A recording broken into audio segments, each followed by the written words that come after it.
Trees. Nature's backbone, hubs of biodiversity, huge stores of carbon globally.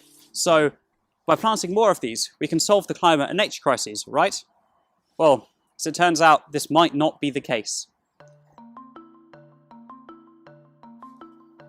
Tree planting has become a popular solution to climate change among the public, with large organisations capitalising off this, pledging to plant billions or even trillions of trees. In the UK general election in 2019, for example, each party kept pledging more and more and more trees to be planted, just to win votes, the top being 100 million trees a year.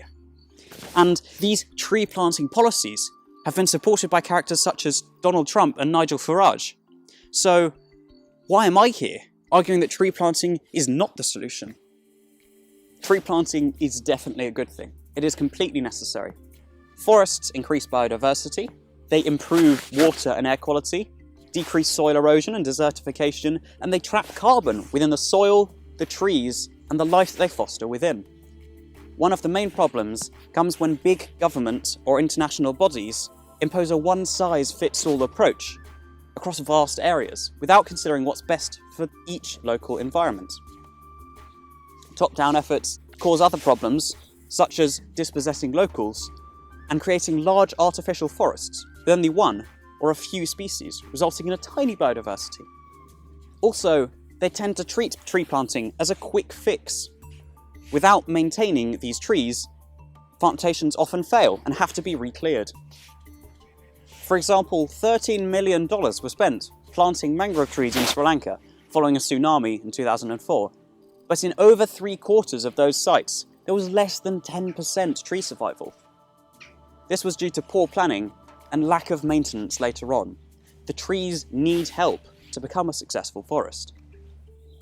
Another issue with tree planting efforts is that often they don't tend to consider where the trees are going to be planted or what they'll replace.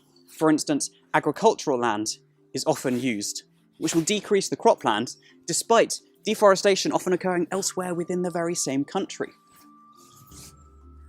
Afforestation also often occurs on wetlands, grasslands and savannas, which will harm those crucial ecosystems. The IUCN, the International Body for Conservation, for instance, misidentified 9 million square kilometres of savannas as opportunities for afforestation, when these are ancient places that are storing just as much biodiversity as a forest would. There are also far greater carbon stores in, for example, peat, which is being afforested and depleted because it's less economically productive and less well known about.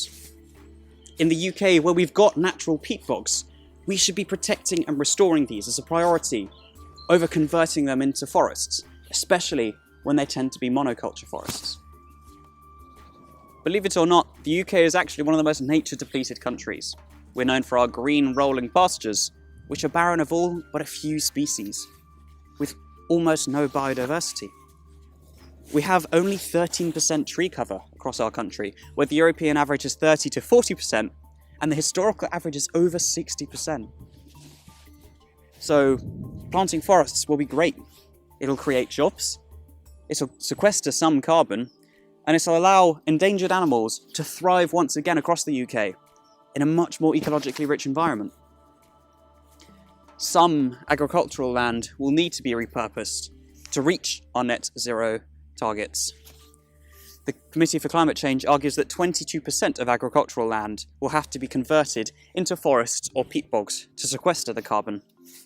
Therefore, this must come as part of a global cultural shift, where we all decrease our animal consumption, especially beef, to free up the space that will be required.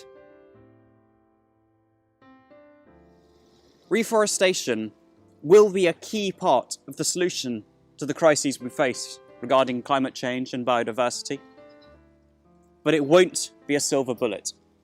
It's easy to argue that we just need to plant more trees, but what we need to do is stop cutting down the trees in the first place and stop emitting the gases that we need these trees to suck into the ground.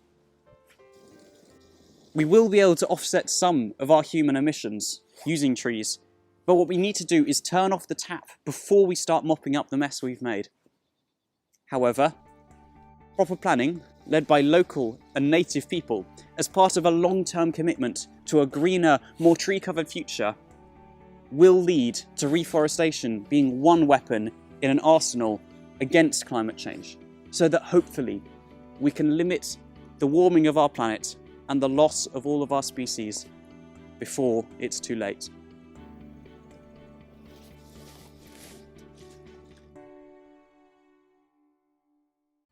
If you're considering donating to a tree planting scheme, it's worth researching the organisation first. Red flags include for-profit organisations, plantations of crops such as coffee or soy instead of natural forests, and projects not working with locals. One example of a company planting trees well is Ecology. It's also important to stand against projects that are actively deforesting our already depleted countryside, such as HS2, while supporting local and large-scale rewilding projects. Finally, it is most important to contact your representatives and vote with your ballot and with your wallet to make sure that those in charge understand that you want to protect our environment all over the world from deforestation. And you want to see the end of fossil fuels so that we can finally turn off the tap, begin to clean up the mess and restore our wonderful planet.